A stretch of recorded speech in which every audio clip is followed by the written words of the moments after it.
Let me show you how to connect your E88 and E88 Pro drone with a smartphone so you can take pictures and control it and even take videos as well. So all you have to do is you simply have to go to your Play Store and search for this app Wi-Fi Cam. So simply search for this and download. Then power on your drone first before you open it. Then we have to go on the Wi-Fi settings. So basically this drone actually uses Wi-Fi connection to connect and to be able to fly and be able to control it. So in the Wi-Fi settings you will see a new Wi-Fi network appear, and this drone will actually create a Wi-Fi network. So we simply have to click this and join it. So also when we go back to the Wi-Fi settings and click this icon over here, make sure you have this auto connect enabled. By default this is actually disabled.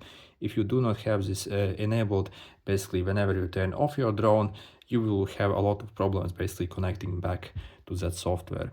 And then we can simply open the software up and let it load. It will take a few seconds to properly sync with the drone, and we can click the start over here. So you can see instantly we can actually see the video from the camera what's happening. And yeah, we can press this basically over here to start a video recording here, and we can press again to stop video recording. You can also take a picture, and if you want to see all the videos and pictures taken, simply press this and you can see all the movies taken basically. And then we got a bunch of other options here, also more settings over here. And if you want to control this drone, press this like lock icon over here, and as you see the remote actually connected to this drone and it's actually able to control it. So as you see the light stopped blinking, and that means it's actually ready to fly and we can fly it. For example, I can start it up here so I won't fly it around.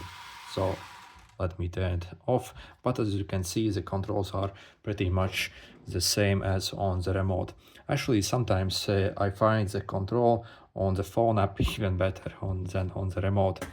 And as you can see, you got the various options here for the various tricks here as well, for more settings, for calibration, and yeah, for like adjusting some like drift and stuff like that. So it's actually very decent app.